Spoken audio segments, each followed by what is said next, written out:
Choosing beggars believe everything is up for grabs, including your private property.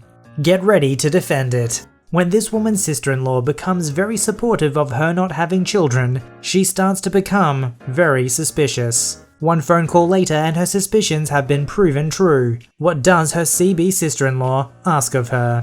This worker wants to enjoy spending New Year's Eve with her partner and friends, so she talks to this choosing beggar woman who seems quite happy to swap. But when the worker goes to confirm the changes made, she realizes the CB had another plan entirely. Even when choosing beggars are the ones to make a mistake, they still expect others to pay for it. That is exactly what happened to this worker when they encounter a CB in a printer store. What crazy level does she expect this worker to go to fix her problems? You'll only find out by watching this episode of VoiceyHere's Choosing Beggars. This story was called My Stepsister-in-Law Wanted Me to Leave Everything I Have to Her Kids. My stepsister-in-law is the kind of person who couldn't fathom why any woman would not want to become a mother. She's always been really critical of my choice to be child-free. She always made some catty comments about how I'll never know true happiness. However, when I saw her a few days ago at my dad's birthday party, she seemed to have done a complete 180. She told me again and again how she's supportive of my life choices and shouldn't have kids if I don't want them. I didn't know what to make of this. I just said something like, "Oh, okay, thanks." And my gut told me that there was more to her sudden acceptance than she was letting on. The phone call I received from her yesterday proved my gut instincts right. She started off with the usual, "How are you? We need to get together soon," bullcrap. Then she began to not so subtly inquire about my finances. What sort of savings do I have? How much I make every year, etc. I of course got irritated and asked her what she meant, and to come to the freaking point, she giggled and replied, "Well, since you won't be having any kids of your own, why don't you make my children your heirs?" I didn't know whether to laugh like a maniacal villain or just get annoyed. I decided to let her go on. "As you know, your brother and I are planning to have at least 4 kids. They already have one. So, when they're born, you can leave equal portions of your estate to all of them." Uh-huh. "You and that boyfriend of yours say you don't even want to get married. So it's not like you have to leave anything for him, right?" "Really?" "Yeah. So I thought instead of your life savings going to waste, they can just go to your family." "After I'm dead?" "Yes." "Do you plan to make it look like suicide or an accident?" What?" "Since you've planned all of this, you must have made some plans to off me, right? Go on, tell me what it is. Is it something super creative and unusual?" Sister-in-law angry in the way that douchebags get when you call them out on their BS. "How could you think that? I only suggested this so you wouldn't have the burden of worrying about what would happen to your money when you're on your deathbed." "Aren't you a sweetheart? I'll spare you the burden of worrying about me, worrying about my money, by leaving everything I have to charities that I support." She started blabbering again, but before she could form a full sentence, I hung up. I also called my dad to let him know about this. This morning, I received a call from my stepbrother, and he apologized profusely for what his wife had said. I told him that if she ever pulled anything like this again, it will be the last time I speak to them. The majority of people feel pretty uncomfortable talking about finances just in general. That's like level 1 awkwardness. But to then ask specific details about what they're gonna do with their money when they die, and basically telling them this is what you should do, give it to me and my kids, that's gotta be maximum awkwardness in terms of conversations to have. It's like what she's saying is, you're worth more to us dead than you are alive. Yeah, not a very nice person. This story was called Choosing Beggar Coworker Got Ticked Off Because Didn't Want to Work All Major Holidays. This happened a couple of years ago in December. I was working in a bar at the time, which meant working holidays. I didn't mind for the most part, as I don't celebrate any holidays, including my birthday, besides New Year's. When I noticed on the schedule that I had to work New Year's, but was off during Christmas, I was really disappointed, especially since I already worked the New Year's shift the year before as well, and I absolutely hate Christmas and don't celebrate it. I spoke to my boss and asked her if there was any way I could trade my shift with someone, as I wouldn't mind working Christmas. Cue in Choosing Beggar. She immediately lit up and said, "Do you want to trade? I really want Christmas off because it will be my first time spending it with my boyfriend." I said, "Sure." She said she would inform the boss, and I happily informed my friends I would join them for the New Year's party. The next day I went to work and checked the schedule to confirm that it was changed. And what do I see? Now, not only was I scheduled for Christmas, but also still for New Year's. I immediately sent my boss a text. There must have been a mix-up, because I traded shifts with Choosing Beggar, and now I'm scheduled for both? She responded to me, "Really? She told me that you would cover both shifts as you didn't mind working Christmas." I was furious. A few hours later, CB popped into the bar, and I confronted her and told her that no, I was not going to cover both shifts. She started crying because it was the first time she was going to spend New Year's with her boyfriend too, and she really wanted to be with him. I told her tough luck. It's my first time spending New Year's or Christmas with my boyfriend too. You can't have both. I explained to her New Year's is really important to me, but I would let her decide which shift she was going to cover. She tried complaining to my boss that I was such a bee for taking these experiences with her boyfriend away from her, and blah blah blah. I didn't bother with it, and explained to my boss I would cover her opposite shift, but not both, no matter the circumstances. In the end, my boss decided the shifts would stay as is, to stop her whining, and I ended up having a lovely Christmas dinner with my boyfriend, while sneakily enjoying the fact I ruined Christmas for her due to her own stupidity. During New Year's, my boyfriend hopped into the bar right after midnight to give me my New Year's kiss, which was lovely for him to do, and spent the rest of the night at the bar with his friends. In other words, we had a great time. Choosing Beggar was angry all Christmas and ruined it for the guests by constantly complaining about how unfair it was that she had to work. And to make it even better, her boyfriend broke up with her during their New Year's celebration. That's what you get. Shifts are one of those tricky things because for the place to stay open, somebody's got to be working there, which means somebody has to miss out. I suppose the best thing that they can do is rotate on which years who has to miss out which holidays, but trying to manipulate someone who doesn't celebrate holidays so that they can take all of your shifts is just wrong. If I was the manager or the boss, I would have just fired her for lying. If she's not a person of integrity, how can you trust her with anything else at your workplace? This story was called CB Screws Up, Demands Over $100 in Free Product. I used to work at a place that has copy and print services. Let's call it paperclips. We had full service and self-service copying and printing. Full service was obviously more expensive, though over a dozen other CBs tried to turn the self-service into full service without paying extra every darn day. Could you just show me how to do it just this time?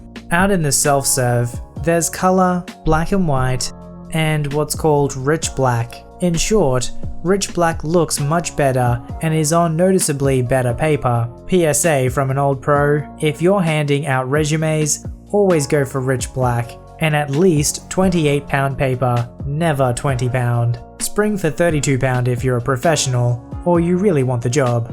If your resume seems cheap, you will too. Self-serve machines run on gift cards or credit cards, and you must approve every transaction, which is itemized on the billing screen.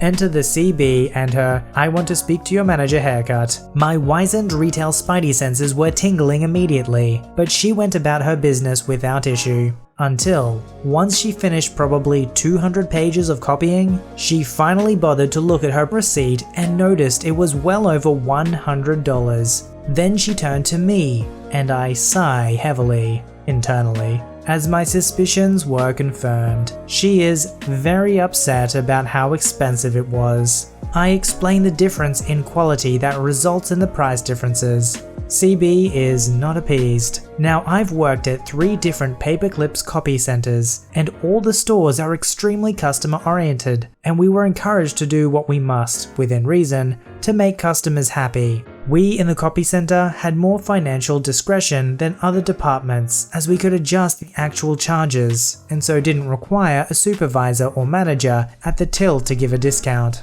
So, first I tell her I can have her printing securely shredded. I waive the normal bulk shredding fee, refund her money, and she can go ahead and do it again on the lower price machines in standard black and white. CB is not appeased. She doesn't want to do everything over again. Fair enough. She had indeed been there for some time, so I offered to again dispose of her printing and recopy everything myself, waiving the bulk shredding charge, the full service flat fee, and the higher cost of the same job in full service, resulting at least $90 in savings for her. I offered to do this immediately, also waiving the standard minimum 1 hour turnaround. This is a generous offer on my part, as I am alone in the department and have to man the counter as well as doing all the actual orders. I run the risk of other annoyed customers and getting backed up with orders, fixing her mistake. I tell her it would probably take 10 or 15 minutes. CB is not appeased. She doesn't have time to wait at this point. I've exhausted my options for addressing her problem. She wasn't paying attention and authorized these charges on her credit card. She now wants a refund and to have her job completed at the lesser price, but she neither wants to do it herself nor have me do it for her. The only other solution I can offer is to have her printing shredded, give her a full refund, and she walks out empty-handed. Obviously this won't do, and thus the prophecy of the hairstyle was fulfilled. An assistant manager responds to my page. I could see him before she could as he approached, so I quickly began to explain the situation to him before she could open her mouth. CBs will always try and spin the story if you let them tell it first, and it doesn't look good if you have to say, "That's not what happened." I tell him all the options I had given her. He points out to her that prices are clearly posted and reiterates my offer to refund her, copy her stuff, and still only charge her the self-service price. She argues that this particular machine doesn't have the prices on a sign. It had fallen off. He counters that the other identical machines right next to it does have the sign, and that the lower quality machines not only look different but have their prices posted. His polite implication being that when she saw how expensive her invoice was compared to those, I think the difference was about 10 cents per side. It should have given her immediate pause, yet she pressed the approve button after every invoice before the machine actually printed anything. Therefore, this wonderful manager says her options are just as I told her. You want the less expensive service? No problem. We'll take that more expensive product back and give you the new one at its regular price, or a full refund. But no, this entitled jerk wants to keep the very much superior product, but be given a refund of the difference. For the record, if we were at fault, it would be of course and right away, and apologies for the inconvenience. But because she wasn't paying attention, she should get over $100 in free stuff? Nope. She walked out with exactly what she paid for. She was a B to both me and the manager, but I was a bit disappointed that I'd offered to fix her mistake for her immediately with no extra charge, and she still wasn't happy. Imagine being that much of a B, or that entitled. I now have a sneaking suspicion that she noticed that this particular machine didn't have a sign on it and thought she could use that to her advantage. Too bad you have to approve every charge with your own freaking finger. I think that sneaking suspicion is probably correct. You probably know this as a customer that if a business mislabels the price on a product, you can usually get it for the mislabeled price. So she's probably trying to use that general policy to, I guess, argue, well, there was no price there, so it should have been the cheaper price. But like he said, if you have to manually approve every single purchase, what excuse do you really have? For entitled choosing beggars, even the nicest offer will never be enough. They'll never be satisfied. You always have to give them exactly what they want, even if their demands are incredibly ridiculous. Well, I'm glad the employees and managers stood their ground and said no. This story was called "Woman Spills Drink on Purpose and Wants a Free Replacement." A few years ago, I was working at a Dunkin' Donuts, a coffee shop for those unfamiliar with it, when one of our regular customers came in. The customer, who we will call Karen, is a regular and is always a pain in the butt. The woman is in her late 50s, but always demands the senior discount, despite the fact that you need to be 65 to qualify for that. I always give her the discount because it's not worth the fight, and she only saves like 12 cents. The woman walks up to the counter and orders a large iced coffee. This is surprising to me, since she always orders the senior discount. Small coffee or tea and a plain donut. I make the order and ring her up. This is when she goes full Karen. That'll be $3.50, something close to this. What? Me, Pikachu face. That'll be $3.50. No. It's supposed to be $1.89. I'm a senior. That price only applies to senior discounts, a small coffee and a donut. You got a large iced coffee. So I can't charge you for something you didn't order. But I never pay full price. Well, sorry, but we don't do discounts on large iced coffees. Besides, we both know you aren't old enough to qualify for the discount anyways. I'm always polite enough to give it to you anyways, but I can't do it in this case. Fine, I'll pay this time, but I'm never coming in here again.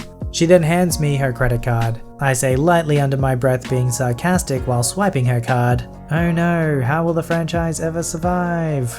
Thankfully, Karen didn't hear and took her coffee and walked to a table to sit down. I continued working, keeping an eye on Karen. About 15 minutes after ordering, she drank all her coffee.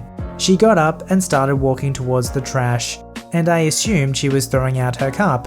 However, she walked right by the trash cans and went into the bathroom. Side note, she also went into the men's room because the ladies' room was being used. She came out a minute later with her clear iced coffee cup filled with water. She walked to the other end of the restaurant near the exit. When she did the last thing I expected, she threw her coffee cup to the ground and let out a scream. I rolled my eyes and went out back to get a mop and bucket. While I'm doing this, a customer walks in through the door and falls in the spill.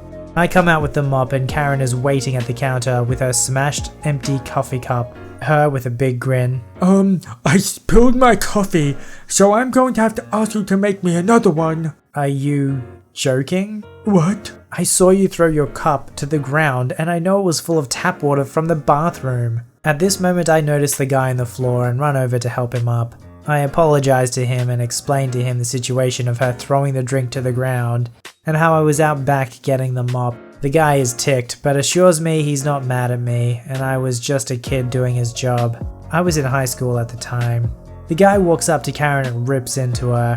He calls her every name in the book several times and even points out how she's making my job unnecessarily hard. He flips her the bird and proceeds to leave. After all that, she still wants a new coffee or a full refund. It's not my fault I dropped it, and you have no proof I didn't, so give me a new coffee or a refund, or I'll sue.